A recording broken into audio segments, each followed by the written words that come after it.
Bonjour à tous et bienvenue sur Complément. Aujourd'hui, je vais vous apprendre comment créer très facilement des formations à la main et vous expliquer l'entièreté du fonctionnement de l'outil. Donc pour créer une formation, rien de plus simple, il vous suffit d'aller en haut à droite et de cliquer sur Créer une formation. Une petite fenêtre contextuelle va apparaître où il vous faudra remplir le titre de la formation, son auteur et la description. Je le remplis et je reviens avec vous. Comme vous pouvez le voir pour cet exemple, on va faire une formation sur la conformité RGPD parce que je suis sûr que vous avez au moins une fois dans votre vie dû en suivre une ou en créer une. Je vais vous montrer à quel point c'est facile avec complément. Donc une fois que vous avez rempli cette fenêtre, il vous suffit de cliquer sur Créer. Une fenêtre va apparaître et c'est là où il faudra glisser-déposer vos slides. Donc les slides, il faut obligatoirement qu'elles soient en format PDF. Si vous les avez créés sur PowerPoint, il vous suffit de cliquer sur Fichier, Exporter, exporter au format PDF et vous aurez donc des slides au format PDF. Moi, je les ai déjà au format PDF, donc il me suffit de glisser, déposer mon cours. Hop, il va me demander si je veux importer toutes les pages ou seulement une plage. Je vais importer toutes les pages ici, j'ai que 14 slides et je vous retrouve. Une fois que vous avez importé vos slides, vous pouvez voir qu'elles se retrouvent toutes à gauche. Donc moi, comme j'ai dit, j'en ai 14, elles ont toutes été bien importées. Et à droite de la slide, ici, on voit une fenêtre contextuelle. À quoi elle sert? En fait, le professeur et l'avatar IA, donc c'est la même chose, il va dicter par-dessus des slides. Donc il va agir comme un professeur et parler au-dessus de la slide. Et pour remplir ça, vous avez trois solutions. Soit vous pouvez écrire, donc bienvenue à tous, hop. Soit vous pouvez dicter en cliquant sur le petit micro si vous voulez aller plus vite et que ça soit plus naturel. Aujourd'hui, on va suivre un cours sur la conformité RGPD. Ça va charger un petit peu et ça va apparaître. Vous voyez, c'est super rapide. Ou alors, vous pouvez demander à une IA de lire la slide et de générer un script corrélé à ce qu'il y a dessus. Donc, je clique ici, ça va charger un petit peu et générer un script sur ces slides. Voilà. Donc, comme vous pouvez le voir, ici, on a le script de ce que va dire le professeur IA par-dessus la slide. Je vous montre un peu à quoi ça ressemble. Je vais vous expliquer aussi pourquoi Complément, c'est beaucoup plus interactif. En fait, ce qu'il faut comprendre, c'est que Complément, c'est pas seulement un professeur qui lit par-dessus une slide où il n'y a aucune interaction. On peut également couper le professeur quand on a une incompréhension et lui poser des questions. Et c'est pour ça que ça change tout, en fait, dans l'interaction. Ici, si je clique sur le micro, je peux très bien lui poser une question. Donc, par exemple, qu'est-ce que c'est la conformité RGPD? J'en ai aucune idée, j'ai jamais suivi un cours là-dessus. Comme on peut le voir, il va réfléchir un peu, chercher la réponse RGPD, et m'expliquer ce que c'est. De respecter les règles européennes qui protègent les données personnelles. Voilà, donc il explique. Et juste après son explication, il va reprendre le cours de ce qu'il disait et continuer à reprendre le fil de sa slide. Donc c'est vraiment beaucoup plus interactif. Parce que ça permet en fait à vos étudiants, s'ils sont en difficulté en suivant un cours, de pouvoir se dire « Oh là, je comprends pas », plutôt que suivre passivement, couper le professeur, lui poser une question et en fait participer bien plus au cours parce qu'il comprendra mieux. Je remplis tout le cours et puis je reviens vers vous. Comme vous pouvez le voir, j'ai rempli tous les scripts pour le professeur, donc les 14 slides. Mes compléments, ça s'arrête pas simplement à un professeur qui va lire par-dessus une slide et vous qui pouvez l'arrêter pour poser des questions. Ça va aussi vous permettre de favoriser la mémorisation active et de pousser l'interaction au maximum. En fait, il existe une option ici avec le point d'interrogation violet qui vous permet de créer une question d'interrogation. Une question d'interrogation, c'est quoi? Le professeur IA, avant la slide, va poser une question à l'apprenant. Et ça va le pousser à réfléchir au sujet, à se poser la question et à savoir s'il a les connaissances. C'est pas une question qui va être jugée ou quoi que ce soit. L'avatar va juste lui donner un feedback sur sa réponse, mais le principe, c'est plus qu'il soit plus actif dans l'apprentissage et pas simplement passif à regarder une formation sans rien faire. Donc il y a deux options avec la question d'interrogation. Il est possible de montrer la slide pendant que l'avatar pose la question ou de cacher la slide, ce que je vais faire ici. Pour tester le cours, rien de plus simple. Encore une fois, vous cliquez sur tester ici pour tester cette slide. Et comme on peut le voir pendant que l'avatar charge, le cours en fait va être dissimulé, parce que j'ai bien cliqué l'option dissimuler le cours. Et donc, l'avatar va me poser la question, et en même temps, le cours sera dissimulé. Et si je lui réponds quelque chose de faux, vous allez voir qu'il va me donner un feedback avant de me donner la solution en décrivant la slide. Que lui répondriez-vous?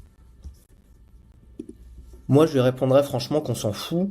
C'est un document comme un autre, rien à faire, non? Il va réfléchir un peu à ce que je lui ai dit. Pour vous, c'est juste un document de Il travail va, parmi il d'autres. va me donner Pas forcément un quelque feedback, chose comme auquel on on peut pense voir, en termes de règles. et on Justement, va voir le que point du il va me RGPD ici, donner c'est qu'un donc la fichier n'est réponse, jamais plus juste un le fait que je document me suis dès trompé qu'il en contient des faisant une données question personnelles. d'interaction. Pour Mais ce n'est pouvoir pas le noté. prouver, Il n'y a il faut rien, c'est l'écrire. uniquement Il pour y a faire 4 travailler la obligations. mémorisation D'abord, active le et registre par l'article l'interaction. 30. Je vais vous montrer aussi quelque chose d'autre qui est super utile et vraiment efficace, notamment du côté concepteur, c'est les questions de sondage. Donc en fait, si vous survolez entre deux slides, vous allez voir ici que vous pouvez ajouter un contenu. Donc ce contenu, ça peut être soit une slide, si vous dites « Oh zut, il me manque une slide » et que vous en avez créé une et que vous voulez l'ajouter, soit une vidéo qui peut venir de YouTube ou une vidéo créée en interne, soit un chapitre. En fait, si vous voulez faire des cours imposants, le mieux c'est de les diviser en chapitres. Et à la fin de chaque chapitre, il y a un quiz. On revient ça juste après.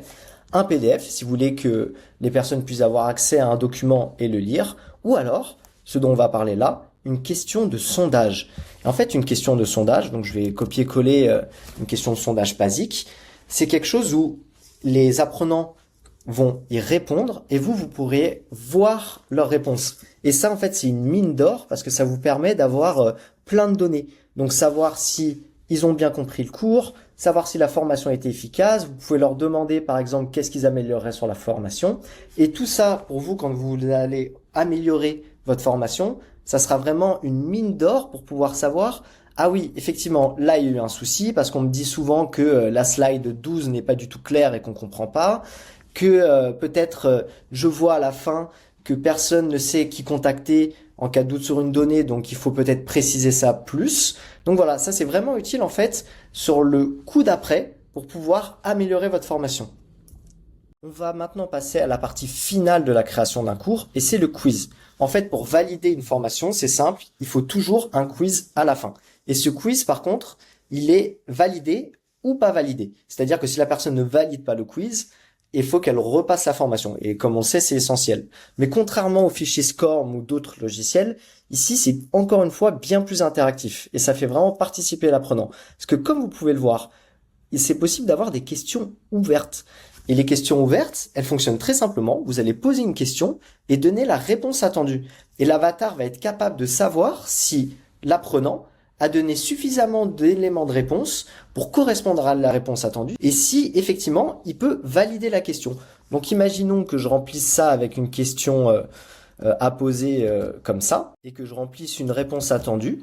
Et ben en fait, si je dis n'importe quoi, l'avatar va me dire que c'est pas validé. Si je réponds la bonne réponse, l'avatar va me dire que c'est validé. Il va pas s'arrêter là. Il va expliquer par exemple pourquoi je me suis trompé.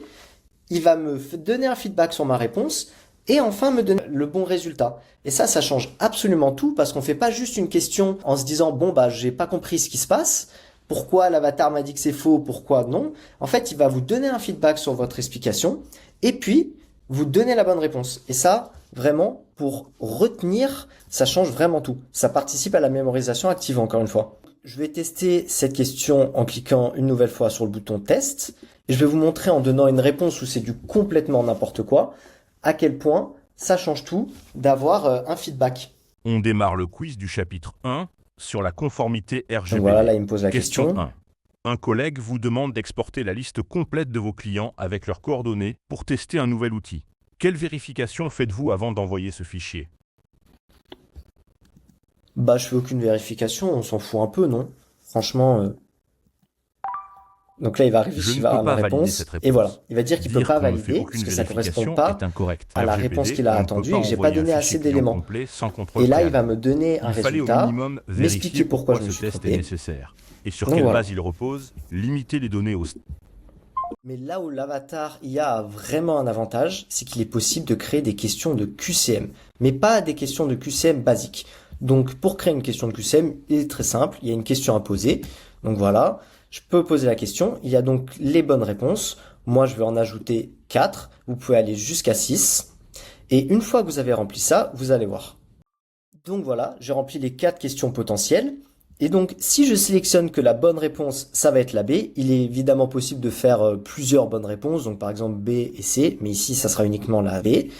On voit qu'il va expliquer pourquoi B est la bonne réponse. Et ça change tout. Parce qu'avant, les QCM, on les faisait Parfois, on avait un coup de chance, c'était la B, bon, c'est validé, mais on n'en avait aucune idée de pourquoi c'était la B. Ou si je disais la A et que je me trompais, on me disait juste la B est correcte et je devais chercher par moi-même pourquoi la B est correcte. Là, en fait, en expliquant pourquoi la B c'est la bonne réponse, l'avatar va encore une fois pouvoir me donner un feedback de pourquoi je me suis trompé, me dire que la question B est correcte et m'expliquer pourquoi ce que j'ai dit c'est faux et pourquoi la B est correcte. Je vous montre ça tout de suite, mais encore une fois, ça change totalement l'expérience apprenant parce que c'est bien plus interactif. Donc je vais cliquer sur le bouton test pour essayer mon QCM. Là, il charge et puis il va me poser la question. Question 2. Un fichier contenant des données RH vient d'être envoyé par erreur à l'ensemble des collaborateurs. Quelle est la bonne première réaction? Là, forcément, la bonne réponse, c'est la C. Notifiez vous-même la CNIL dans les 72 heures parce que c'est une grosse erreur et il faut signaler aux autorités compétentes. Donc là, il réfléchit à ma pas réponse. votre réponse. Et voilà. Vous avez Il choisi va la pas la C, valider, mais surtout, c'est il va incorrect. m'expliquer pourquoi il ne la La valide première pas. bonne réaction Donc, je n'est vous laisse pas de un peu notifier regarder. vous-même la SCNIL. Ce qu'il faut faire, c'est signaler immédiatement l'incident en interne, au DPO ou selon la procédure prévue par l'organisation. La Voilà. Il notification à la m'explique bien CNIL pourquoi c'est pas la sous bonne 72 réponse. heures On voit ici la relève réponse ensuite de attendue de l'organisation moi. après Il va qualification m'expliquer de donc l'incident. ce que Ici, j'aurais dû on répondre attend de et vous pourquoi un je me suis signalement trompé. immédiat, Et enfin, sans attendre de pourquoi le mesurer quiz l'ampleur. n'est pas validé. À retenir. Donc voilà, rien de plus Votre simple, premier mais ça réflexe, rend les c'est QCM l'alerte bien interne. plus Donc interactifs la réponse que ce qu'on B. pouvait avoir auparavant. Comme vous pouvez le voir, la création de votre formation est terminée. Ça ne nous a pas demandé trop de temps ni de compétences particulières. Et au final, ça a été très très rapide. Mais pour que vous puissiez vraiment avoir la formation parfaite, je vais vous expliquer un peu plus en détail les paramètres. Donc le premier et de loin le plus important, c'est les ressources. Si vous voulez éviter que Complément aille chercher sur Internet des données qui pourraient être mal datées ou erronées, même si l'IA est suffisamment intelligente pour éviter que ça se passe, quand même peut être intéressant d'ajouter de la documentation. Imaginons dans un type de cours comme ça, ce qu'on appelle le RAG, je pourrais par exemple lui donner le règlement de l'Union européenne. Comme ça, on évite qu'il aille chercher des informations sur Internet, il va aller chercher dans sa mémoire des connaissances. Et plus on donne de documents à l'IA, plus il va être expert sur le sujet. Donc je pourrais aussi par exemple lui donner la table du CNIL. Et ces documents, là, ils vont aider ses compétences. Vous pouvez faire deux choses qui sont importantes. Le premier, c'est lui demander d'utiliser ses ressources pour répondre aux collaborateurs plutôt qu'Internet. Ça, c'est important d'activer, surtout sur une formation RGPD, si vous voulez éviter que l'IA ait cherché sur Internet. La deuxième possibilité, c'est que, imaginons que vous ayez ajouté un livre, mais vous voulez pas que vos collaborateurs y aient accès, puissent le télécharger. Vous pouvez faire en sorte que l'IA y ait accès, mais pas les collaborateurs, en ne cliquant sur ne pas fournir aux collaborateurs. C'est particulièrement utile si par exemple vous êtes auteur, vous voulez créer une formation à partir d'un livre que vous avez écrit, mais vous voulez pas que ce livre se retrouve partout sur Internet. Enfin, et dernier élément, c'est les paramètres. Donc là, comme vous pouvez le voir, si vous cliquez sur paramètres, vous avez le titre de la formation, l'auteur, la description. Vous pouvez rajouter un fond d'avatar, par exemple, si vous voulez qu'il soit derrière votre logo ou quelque chose comme ça. Mais surtout, là, vous allez pouvoir un peu tuner les paramètres de la formation. Donc, par exemple, vous pouvez ajouter une durée maximum si vous voulez pas que votre formation dépasse une certaine limite. Vous pouvez ajouter une deadline si, par exemple, il faut que tous les collaborateurs aient complété ça avant septembre. Vous pouvez mettre un seuil de réussite. Donc, pour le moment, mon seuil de réussite, il est à 50%. Donc, si je réussis la moitié du quiz, je valide la formation. Mais vous pouvez décider qu'il faut vraiment valider la formation à 80 ou 100%. Vous pouvez aussi imposer les slides avant le quiz. Donc, faire en sorte que l'étudiant ou l'apprenant suive le cours avant de pouvoir accéder au quiz. Comme ça, il ne saute pas tout le cours et jump sur le quiz. Vous pouvez aussi imposer l'ordre des chapitres. Imaginons que vous avez une grosse formation en 4 chapitres. Vous pouvez décider que plutôt que l'apprenant décide de moi je fais chapitre 3, puis chapitre 1, puis chapitre 4, qu'il suive vraiment le cours dans l'ordre, chapitre 1, chapitre 2, chapitre 3. Enfin, vous pouvez imposer une langue parce qu'en fait, l'avatar de complément est capable de traduire de manière native en plusieurs langues. Mais imaginons que vous ayez aucune envie que ça se passe, vous pouvez imposer une langue et comme ça, l'avatar ne proposera plus d'autres langues, même si je trouve que c'est quand même assez utile. Et enfin, vous pouvez utiliser une formation d'onboarding. Imaginons que vous avez une formation d'onboarding quelconque et que vous voulez l'imposer avant que les apprenants aient accès à d'autres formations. Vous cliquez ici. Enfin, là, il y a les droits de lecture, donc ceux qui peuvent lire la formation sans la modifier. Et enfin, les droits de modification si vous êtes plusieurs à travailler sur la formation. Et dernier, la zone danger, vous pouvez simplement cliquer ici dans paramètres et supprimer la formation si vous décidez de la supprimer. Donc moi je ne vais pas le faire évidemment, mais voilà. C'était tout pour ce cours sur comment créer une formation et comment fonctionne Complément. J'espère que ça vous a été utile et je vous remercie.